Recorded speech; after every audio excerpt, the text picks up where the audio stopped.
వరకు ఎవరు ఉన్నారు ఈరోజు రేపట్లో. అంబేద్కర్ గారి సత్యమని ఈరోజు అంబేద్కర్ గారు ఆ స్టేజ్కి వెళ్ళి ఆయనను ఇట్లా పాఠశాలలోకి లోపలికి రాణించేవారు కాదట. బయట ఉండి చదువుకొని నేర్చుకునేవాడు.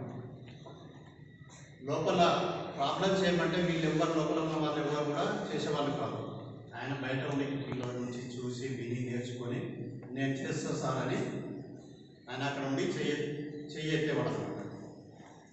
కానీ నేను చేస్తాను మళ్ళీ ఇక్కడ బోర్డు దగ్గర కూడా వచ్చి బోర్డు మీద చేయనిచ్చేవారు కాదు. అంత వివక్ష అంటే అలాంటి అవమానాలు, అవచారాలు, కష్టాలు అవన్నీ ఎదుర్కొని ఈరోజు అంబేద్కర్ గారు రాజ్యాంగం రచించారు. ఆ రాజ్యాంగం ప్రకారమే ఈరోజు మన వ్యవస్థ మొత్తం, గవర్నమెంట్ వ్యవస్థ మొత్తం నడుచుకుంటుంది. అంటే అంబేద్కర్ గారు అలాంటి ఉన్నతమైన స్థానానికి చేరడానికి కారణం ఈవిడ. అందుకే ఈరోజు మనము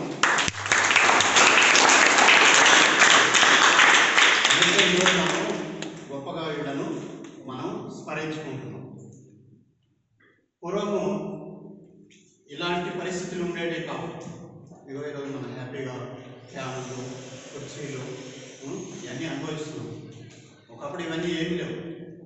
మన పూర్వీకులు కూడా, మన తల్లిదండ్రులు ఇప్పటికి కూడా పల్లెలలో ఇలాంటి వస్తువులు ఉండవు.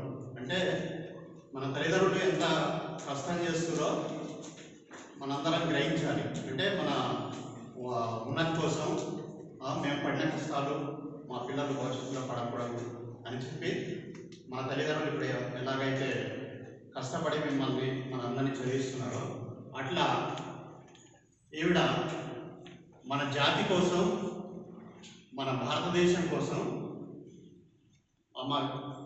తన జీవితాన్ని మొత్తం దారపోసి బట్టలు చిరిగిపోయిన బట్టలు వేసుకొని ఆమె చాలా రకాలుగా కష్టపడి ఇప్పుడు కూలికి పోతే కూడా 500 వస్తాయి, రోజు 200 వస్తాయి, 300 వస్తాయి. అప్పుడు అలాంటి పరిస్థితి లేదు. రూపాయి, 2 రూపాయలు. ఆ 2 రూపాయలతో వాళ్ళ కుటుంబాలని నడిపించాలి.